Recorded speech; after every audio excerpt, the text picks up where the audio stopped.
So we have the Netherlands hosting Russia in a Rugby Europe game that is also a World Cup qualifier going on this as you weekend. know that this year's Rugby Europe Championship and next year's Rugby Europe Championship serve as the qualifiers for Europe. So the Europe 2 spot is up for grabs. That's right. Because Georgia have already all but sewn up Europe 1, as they often do. They have indeed. Unless they get third in their pool in the World Cup, which blows the whole European race open. But at the minute, no, it's Georgia probably in 1, and an absolute scrappy-do race going on between the likes of Portugal, Russia, Romania still fancying it. Spain still hopeful. The Netherlands have just arrived on the scene, having ousted Belgium earlier in the summer in their playoffs, so they are new to the competition. They have yet to record a win, but they have grabbed a few nice tries, and they play a nice little brand, and they have a good little stadium as well. Yeah, that's right.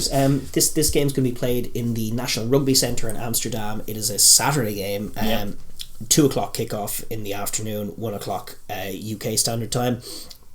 That it's a curiosity to see where the Netherlands are. Obviously, they have the they have the genetics to play rugby. South Africans, the Afrikaners are that are Dutch descendants, and they do look physical out there. They do kind of remind you of a South African team to watch them. They're big stride, good strong running in the contact. They're quick off the mark. Yeah. They do seem to get the game, and I wouldn't be too discouraged. They had big losses their first 2 games: 48-15 defeat to Georgia, 61-28 defeat against Portugal. I don't think they will be in for anything like that in this game, purely because Russia are not Portugal and are not Georgia, and will not rack up that amount of scores. Even if they are dominant from minute 1 to minute 80, I don't think it amounts to 60 points. Now I might be wrong. Hopefully the Netherlands arrive at a pitch to stymie some of that. Yeah, this is like the Netherlands. Are they a team that wants to qualify for the World Cup? I'm not. Well, obviously everyone wants to, but are they serious about doing that, or are they just sort of building their progression? They'd rather consolidate their position in this tournament. Yeah, which it is going to require a win somewhere along the line. Otherwise, they'll be right back in that playoff game against a hungry, probably Belgium again. Who they only beat by the squeakiest of margins that game, if you'll recall. So they have no points so far. They're 2 games in. If they lose this game, I think you can put to bed any hopes of qualifying for the World Cup. I think they simply have to put away the Russians. Likewise for Russia. Russia have played 3, won 1, lost 2. They still have Spain to play next week, but these are the last 2 games, and they need to accrue some points to stay in the hunt. Yeah. Accrue some points to stay in the point, but I mean Portugal are 10 points clear of Russia, but they're finished. Yeah. Russia here have an opportunity. If they can get a bonus point win here against the Netherlands and set up a match against Spain, a side they'll fancy beating, they will be within touching distance of Portugal and Romania. It's the French style of bonus point, is it not?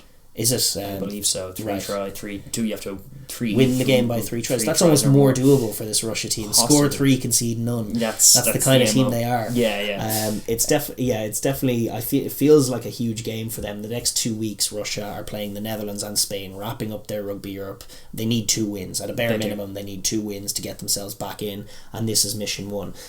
Starting just to look at the Netherlands as well, They've had a baptism of fire, but they have shown some promise. They have physicality. They've grabbed some good tries. Jordy Hop on the through. Lovely run from him. They scored 4 tries against Portugal. That's right. So they have a capacity to score. And to be honest, it's a fast track in that Netherlands thing. And it also has a very, very big in-goal, much like Murrayfield does as well. Very deep in-goal area. And they do like an attacking kick. They scored a bit off a little attacking kick. And with the new laws, you're less punished for that tactic. They were going to it anyway, but if you kick it through and they dot it down, it's a goal line dropout rather than 22. So a few little probing kicks any like ball that. In your own half, just leather it deep and force them to kick a goal line dropout. Yeah, indeed. It's a heck of a nuance. I really hope they fix that rule because it's a nonsense tactic. You can just make the in-goals massive and hammer the ball into it. It's true. It's a factor. It's a serious tactic for the Netherlands in this game to give themselves some territory and some purpose, and they look competent on the ball and quick out wide, which they will have over the Russians. They will have over the Russians. Wingers look better than the Russian wingers. They need to make it about them. They need to make it about finding tries, and they will frustrate. If they can even find 1 try in the first half, that'll annoy the Russians something fierce, and it could result in it unravelling for them potentially, because the Russians are sticklers and very good tacklers on defence, so they will cause them problems. They should be going to the boot when they're stymied in the middle third.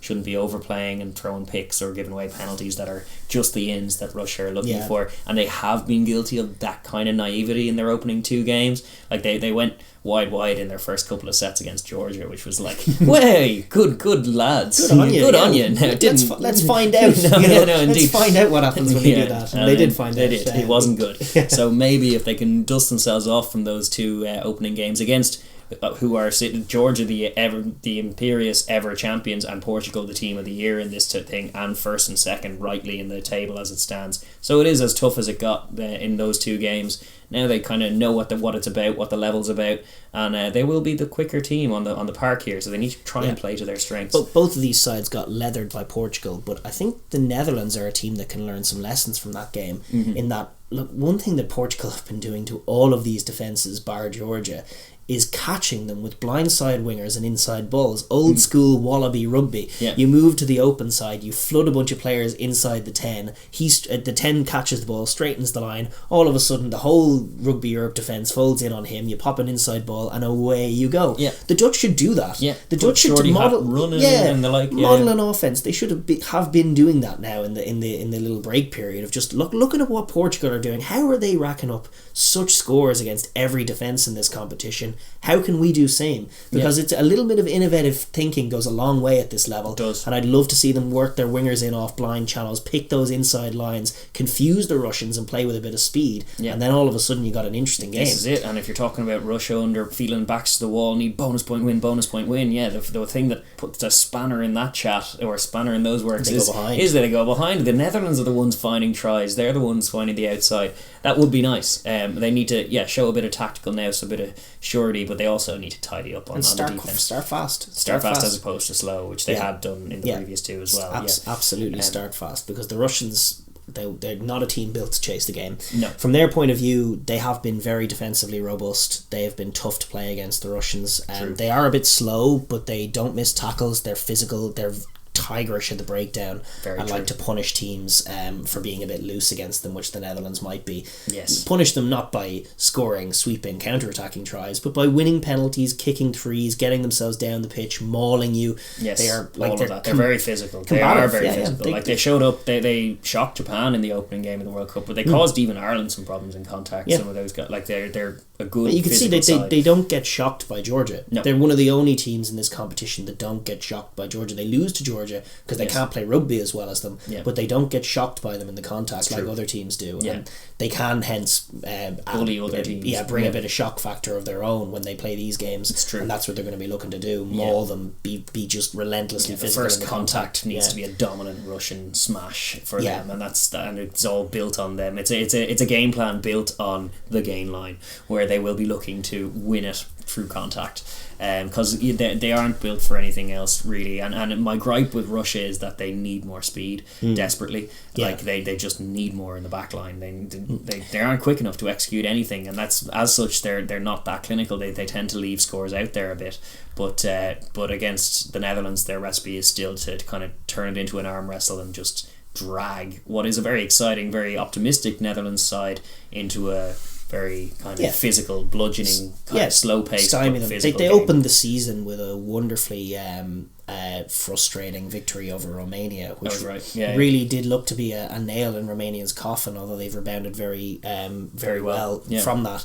But it was just built off defence, jackal steals, and then they have a very solid place kicker in Ramil Gaisan who just nails them from anywhere. Yeah. And that's as such is built. And when you have a team that's a pack oriented, slow kind of team like that, that pack needs a 10 like that, or whoever's taking the kicks, they need a kicker like that who can convert that pressure. And they do need to be mindful in the backfield of what we talked about with the Netherlands, which is that bomb towards that in goal. Yeah. They do need to be just a little bit mindful that the Netherlands might just try and absolutely leather the ball downfield and force a goal line dropout. They'll need to stand deep, cover the backfield, make sure that they don't get a handle on the territory game and kick it back to them and force until the Netherlands start to attack, at which point your defence goes to work. Yes. They'll hope to gobble them up all day that way and just exert pressure in every collision.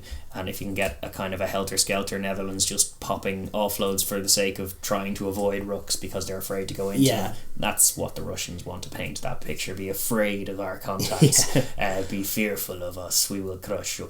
That is kind of what the MO is. So it is an interesting stylistic matchup that way. And it is on it's a 4G surface, quite a fast track. So like on paper, that kind of, as well as being a home game, that should favour the way the Netherlands want to play it. No question. But the pedigree and the history and probably the quality is on the Russian side. The Russians were at the last World Cup, albeit technically, but they performed at it as well. They caused some did problems to the likes of justice Japan. once they got there. Very much so. So it could be a matter of there are levels to this, and the Netherlands aren't up to it. Or it could be a matter of the Netherlands have got their baptismal fire from the first 2 games, and now they are up to the challenge and they're able to get some stuff off. Yeah, how much did they learn from those 2 games? It remains to be seen. And do you see any upsets here, or is this a Russian win? Big 2 weeks for Russia. It's probably a Russian win, but I see potential in this Netherlands side to cause them problems. I would like to see them be the first points on the board. Yeah, just to make it I interesting. would love to see a Netherlands 7-pointer, bang, try. Now we have a game. Yeah, exactly. Yeah, no, there's definitely scope for it. I think they probably could find tries a little easier than Russia in terms of out wide, in terms of passing, in terms of speed. Russia may just wrestle it with things like mauls and scrums and penalties, and just even if it blows out at the beginning, they could arrest control and it's the defence as well. It's the defence. It's whether or not the Dutch just look completely impotent, trying to get to the edge and failing. Well, and also the Dutch defence, which has looked pretty impotent as well. That has been whether the Russians can just trot forward on short carries off 9 and win it. Off 9, try. That could happen, because they did that both against Portugal through the scything runs and Georgia through the kind of bumfa runs. They weren't tackling well. They weren't defending well. They look decent on offence. They look like they can grab a try, which is encouraging, but their defence was porous, and it needs not to be. Yeah, no, I'm thinking a win for Russia here. Not a particularly pretty one. No, it could 20, be like 24 15, 24 to 7, something like that. Yeah, probably more likely. Yeah. Something along those lines. I'm kind of rooting for the Dutch, because just in the spirit of this festival of rugby, I kind of want the quicker teams winning. But I don't know if that's what's going to happen. I think Russia are probably going to engage right the ship mode and be ready for next year, where there will be a proper knife fight going on for second Rugby Europe even. Next week as well. It's a big couple of weeks. They got Spain next week, and we'll be looking forward to that one too. But with that, we are going to move on.